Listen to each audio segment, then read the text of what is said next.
नमस्कार दोस्तों, आप सबका बहुत बहुत स्वागत है प्राइम डिबेट शो में। मैं हूं प्रतीक। यूपी के डिप्टी सीएम ब्रजेश पाठक ने अखिलेश जी की इस हरकत पर उन्होंने कहा कि आप अगर ओलंपिक में जाएंगे तो भारत के लिए कुछ मेडल जरूर लेके आएंगे। अब अखिलेश जी ने भी फिर कहाँ चुप रहने वाले थे, उन्होंने इनको सर्वेंट कह दिया। तो इस पर ब्रजेश पाठक ने कुछ जवाब ना देते हुए अपने ट्विटर प्रोफाइल पर सर्वेंट लगा दिया। तो दोस्तों, इसी पर मचा है घमासान। इस डिबेट वीडियो में आप देखोगे कि अमिताभ अग्निहोत्री किस तरह कांग्रेस के स्पोक पर्सन रत्नाकर सिंह और अशोक यादव जी जो सपा के प्रवक्ता है, इनके साथ कहा सुनी हो रही है। डिबेट जब बड़ी जोरदार है, मज़ेदार है और लंबी है, ताकि डिबेट देखने में मजा आए और लगे भी डिबेट। तो उससे ये डिबेट बहुत ही इंटरेस्टिंग है। अगर आप पॉलिटिकल व्यू से देखोगे तो आपको मजा आएगा। वैसे तो समझ सकते हो आप, अमिताभ अग्निहोत्री जी की वीडियो ज्ञान तो मिलने ही वाला है। तो डिबेट बड़ी इंटरेस्टिंग है, आपको बहुत मजा आएगा। तो चलिए शुरू करते हैं डिबेट वीडियो। Let's start. कितना पारिवारिक माहौल है ना। देखो, तब तक मनोज यादव वार्म अप कर भी रहे कुश्ती के लिए, वो हाथ हाथ मसल रहे हैं कि बिल्कुल शरीर में थोड़ी गर्माहट आ जाए, कुश्ती में उतरना है दंगल में। रत्नाकर सिंह, कहीं भी कभी भी जब भी किसी लोक सेवक पब्लिक सर्वेंट को हम रेफर करते हैं तो केवल सर्वेंट, इतना शॉर्ट फॉर्म कहीं नहीं मान्य है। सर्वेंट नहीं बोलते, राष्ट्रपति भी लोक सेवक है, ठीक, और दरोगा भी लोक सेवक है, ठीक। लेकिन आज तक मैंने ये नहीं सुना किसी ने जाके थाने में कहो, ए नौकर इधर आओ, नहीं ना। और बाद में जब दरोगा उसको सम्मान करे तो वो कहे मैं तो लोक पब्लिक सर्वेंट बोलना चाह रहा था। ये तो नहीं चलेगा ना। अगर बोलना चाह रहे तो पब्लिक सर्वेंट बोलो, और सर्वेंट बोलोगे तो सर्वेंट का मतलब सर्वेंट है भैया। रत्नाकर जी देखिए अमिताभ जी, अगर अखिलेश जी ने जो कमेंट किया है उसी बहाने भारतीय जनता पार्टी के नेताओं को उनकी जिम्मेदारियां अगर याद आ जाती हैं तो अच्छा है। अगर वो सर्वेंट लिखते हैं तो निश्चित रूप से उस तरह से जनता के काम भी करने चाहिए, क्योंकि जनता के ही तो सब नौकर हैं और जनता ने ही तो उनको चुना है उनके हित के लिए, उनकी भलाई के लिए। तो अगर अखिलेश जी ने ये चीज कहा उनको और उनको याद आ गया और अपने ट्विटर प्रोफाइल में जो है उन्होंने सर्वेंट लिखा, तो अच्छी चीज है, इसको तो स्वागत योग्य करना चाहिए। लेकिन मेरा कहना ये है, नहीं, मेरा कहना जो था उस पर आपने जवाब नहीं दिया। मैंने कहा एक मिनट, ना ऐसे गोल भागो नहीं, एक मिनट रुक जाओ। मैंने आपसे कहा पब्लिक सर्वेंट एक शब्द है जिसका हिंदी में तर्जुमा है लोक सेवक, ठीक। सेवक केवल कहीं नहीं बोला जाता, ना लिखा जाता। कहीं आपने सुना कि डिस्ट्रिक्ट मजिस्ट्रेट के लिए किसी ने कहा servant, district magistrate, never. Public servant बोला जाएगा।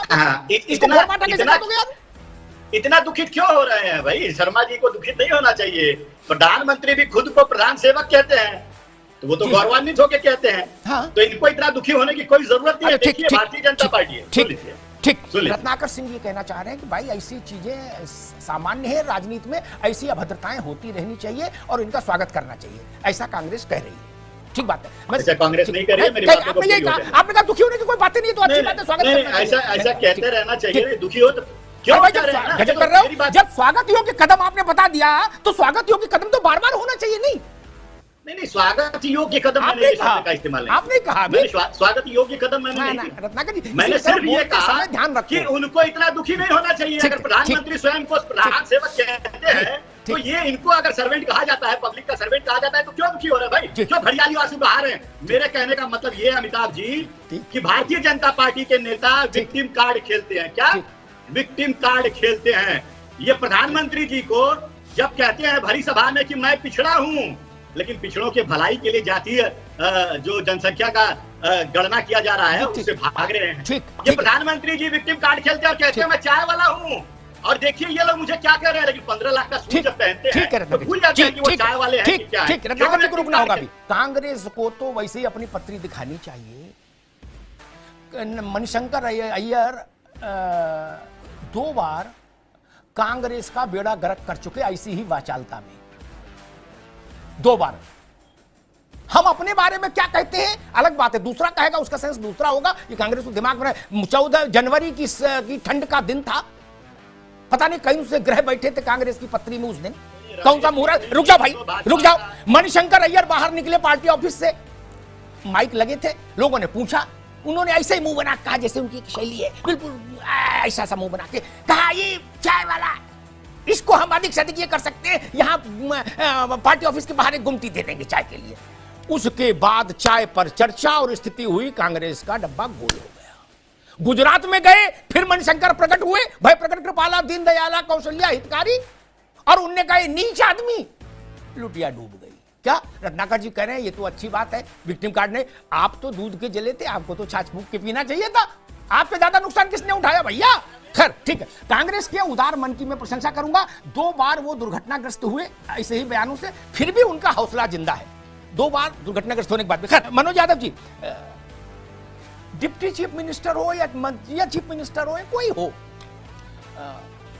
उसको नौकर कह के, और ये कहना केवल नौकर कहना नहीं, ये कहना कि मतलब हम उतने छोटे आदमी की बात का जवाब देंगे, इसका अर्थ होता है कि हम इतने बड़े आदमी हैं कि हम छोटे आदमी की बात का जवाब देंगे, यही अर्थ होता है ना। पब्लिक लाइफ में, सार्वजनिक जीवन में सामान्यतः लोग इस तरह की बातों से परहेज करते हैं। मनोज यादव। बिल्कुल अग्निहोत्री जी सही कहा, हम बड़े लोग तो हैं, इसमें दो राय नहीं। समाजवादी होने का मतलब ही बड़ा होना होता, वो आप राजा भी कह सकते हैं, मुख्यमंत्री भी कह सकते हैं, राष्ट्राध्यक्ष भी कह सकते हैं, और समाज के काम आने वाला व्यक्ति भी कह सकते हैं, अपने महापुरुषों को याद करने वाला भी कह सकते हैं, और जब समय आएगा तो लड़ाई लड़ने वाला भी कह सकते हैं। वैसे कहा हमको भी बहुत कुछ जाता है, यही ये जो ये बड़े सभ्य समाज के लोग हैं ना, ये जो उप मुख्यमंत्री टाइप के, ये कहते हैं, हमको कहेंगे ये टोटी चोर हैं, ये गुंडे हैं, ये भ्रष्टाचारी हैं, ये परिवारवादी हैं, ये इनको तो संविधान ने वो दे रखा है ना, स्टैंप लगा के रखा, तुम जब बेटा जब जाना तब इनको समाजवादियों को ऐसा कह देना, और समाजवादी अगर आपको कुछ कह देगा तो आप तुरंत चिपका लेना उसको, ऐसे चिपका लेना, चिपक गया। लेकिन हम अग्निहोत्री जी दूसरे किस्म के, हम ब्रजेश पाठक को और कुछ दे रहे हैं और चिपका ले।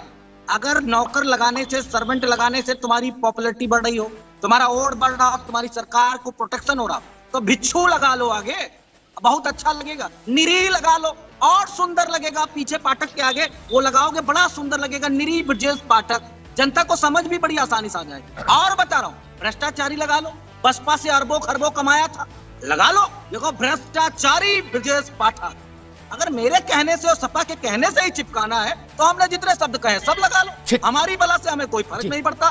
लेकिन अग्निहोत्री जी रुक जाओ, अभी हमारा मुद्दा हमसे आप भगाए दे रहे हो हमको, अरे हमको 2 बातें कह लेने तो, अभी तो बेंगे मारा है, अभी बात कहाँ कही है, अभी बात नहीं की, बात ये है, देखिए दरअसल में उत्तर प्रदेश की बदइंसानियत जो है स्वास्थ्य विभाग की, वो किसी से छुपी नहीं रहेगी, चाहे डेंगू हो, चाहे चिकनगुनिया हो, चाहे वायरल फीवर हो, और चाहे संचारी जितनी बीमारियां होती, ये साहब सिर्फ और सिर्फ दिखावे के उप मुख्यमंत्री हैं और स्वास्थ्य मंत्री हैं। इनका एक काम भ्रष्टाचार रोज करो, जम के करो, पोस्टिंग करो और यही करते रहो, बाकी ना फॉगिंग होती है ना कहीं काम होता है। तो ये जैसे सर्वेंट पाए तुरंत गले लगा, ठीक है मनोज यादव, अब रुकना होगा, मनोज यादव, ओपी सिंह। हाँ रुक जाएंगे, बिल्कुल रुक जाएंगे। मेरी बहस का तो एक तरीका है दोस्त, उसका तो पालन करने पड़ेगा। ये भाजपा सपा की लड़ाई थोड़ी ना कि फ्री स्टाइल कुश्ती होगी, यहाँ तो एक व्यवस्थित ढंग से बहस होगी, ठीक। बाकी मंच बाहर है, नहीं यहाँ नहीं। सर्वेंट, फिर उसमें तरमीम आया कि हमारा आशय था कि पब्लिक सर्वेंट, लोक सेवक। ये तरमीम आना ही बताता है कि कहीं ना कहीं सेकंड थॉट आया। कार्यकर्ता प्रवक्ता क्या कह रहे छोड़िए, नेता को सेकंड थॉट आया कि नहीं, वो शब्द नहीं बोलना चाहिए था। तो उनको जब पहला पब्लिक अवसर मिला पब्लिक डोमेन में जाने का, तो उन्होंने अखिलेश जी ने उसको एक तरमीम करने की कोशिश की कि भाई गवर्नमेंट सर्वेंट बोलते हैं ना, पब्लिक सर्वेंट, और क्या कह दिया, ठीक है ना। एक उन्होंने उसको गोलमोल करने की कोशिश की। कार्यकर्ता उत्साह में रहते हैं, वो कुछ भी बोलते हैं, वो तो जिम्मेदारी नहीं लेंगे ना पार्टी की जिम्मेदारी तो लीडर के सिर आएगी। तो मैं समझना चाह रहा हूँ, ब्रजेश पाठक ने कहा कि मैं गौरवान्वित हो गया, अखिलेश यादव और उनका परिवार राजा है और वो लोकतंत्र में राजा की तरह व्यवहार करते हैं, मैं तो नौकर हूं इसलिए मैं लगा ले रहा हूं अपने नाम के आगे सर्वेंट ब्रजेश पाठक। राजनीति में एक स्तर रहे, कार्यकर्ता क्या बोलते हैं वो बहुत मैटर नहीं करता। कार्यकर्ता इधर भी ऊत है, उधर भी ऊत है, उधर भी ऊत है, उधर भी ऊत है। क्या कार्यकर्ताओं को तो ऐसी अभद्रता करके नेता की निगाह में आने की जरूरत होती है, वो चाहता है कि भाई ठीक है, ठीक। अभी पिछले दिनों रामगोपाल यादव ने एक राज्यसभा में किस्सा सुनाया, क्या बोले आरजेडी का एक नेता शपथ लेने आया राज्यसभा में, लालू यादव बैठे थे, तो बोले हमने लालू जी से कहा कि ये तो 3 दिन पहले रांची गया था आपके उसमें प्रदर्शन में आपके सम्मान में, और इसने पैर पे प्लास्टर बंधवाया, बोले मेरा तो पैर टूट गया, क्या, और ये तो सीधे आया बिल्कुल फुर्ती में शपथ लेने। तो रामगोपाल यादव ने कहा कि लालू जी ने कहा कि अरे रामगोपाल हैं, ये सब हम जानते हैं, ये सब झूठे होते हैं, हमारी निगाह में आने के लिए ऐसा अंड बंड करते हैं, क्या। तो ये सच कहा लालू जी ने। कार्यकर्ताओं का ये है, मैं बेचारे वो तो चाहते मैं कुछ ऐसा बोल दो जिसमें बवाल मचे और नेता पूछे पे कौन है ये, तो कुछ आगे बढ़ने के मामले। लेकिन नेता इस बात का संयम बरतते हैं क्योंकि नेता संयम छोड़ते हैं तो फिर चीजें नीचे तक विद्रूप हो जाती हैं। देखिए, समाजवादी पार्टी, बहुजन समाज पार्टी और कांग्रेस, मैं देश की बात नहीं कर रहा, प्रदेश की बात कर रहा हूं, उन सबके लिए 24 का चुनाव अस्तित्व का प्रश्न है। कांग्रेस का भी जानबूझ के इस्तेमाल कर रहा हूं नाम, हालांकि वो राष्ट्रीय पार्टी है। राष्ट्र में क्या होगा बात की बात है। उत्तर प्रदेश में अगर 24 में उसकी झोली में कुछ नहीं आया तो उसको कार्यकर्ता नहीं मिलेगा। फिर 2% पर वोट आ गया, इससे नीचे कहां जाएगा। इसलिए 24 डू और डाई। वैसा ही समाजवादी पार्टी, आप देखिए 17, 19, नहीं 14, 17, 19, 22, 4 चुनाव लगातार। 5वां चुनाव होगा 2024 का, जो कुछ महीने बाद होगा। उसके बाद किसी भी पार्टी के लिए उसका नाम कुछ भी हो सकता है, कार्यकर्ता को रोके रख पाना बहुत मुश्किल है आज के दौर में। और वही हाल मायावती की पार्टी का है। अंतिम सत्ता 2007 में थी मायावती जी के पास।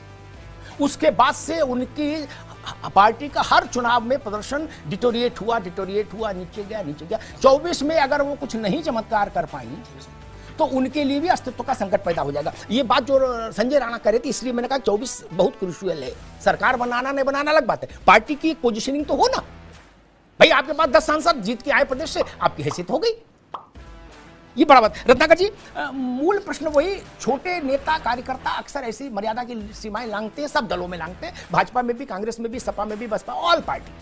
लेकिन बड़े नेताओं को इसमें संयम बरतना चाहिए, ऐसा मेरा मत है। आप क्या कहना चाह रहे थे भाई?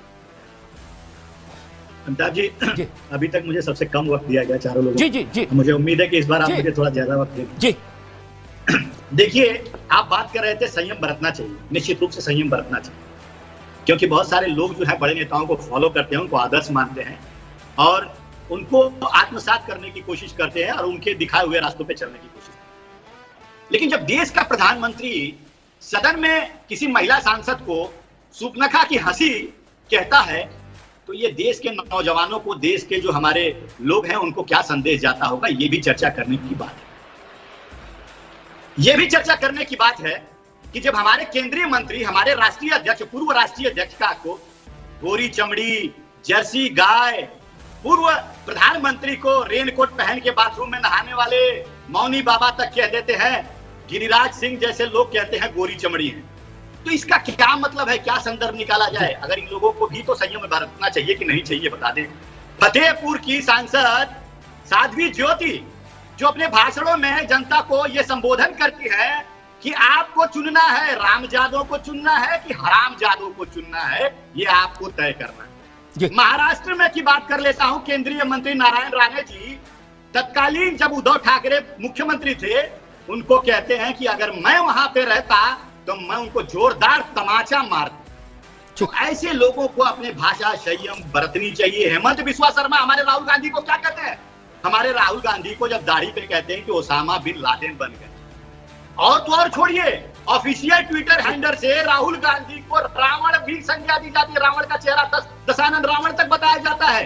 तो ये राजनीति के निम्न स्तर पे पहुंचने का काम और शुरुआत किसने किया है? ठीक रहता है, रुकना होगा। ठीक, अब आपको सबसे ज्यादा समझ दिया, रुकना होगा। किसने किसको क्या कहा, सबके पास लिस्ट है, हर पार्टी के पास। अभी कुछ समय पहले बीजेपी ने 99 गालियां की लिस्ट बना के कंपाइल करके भेजी थी कि जो प्रधानमंत्री को दी गई, ठीक, और उसका किसी ने खंडन नहीं किया कि हमने नहीं दी गाली। उन्होंने भी टाइम और बोलने वाले के साथ प्रमाण सहित जारी की थी लिस्ट। तो उस लिस्ट को क्या करें भाई? दोनों तरफ अभद्र हो, इसी की तो चर्चा कर रहे,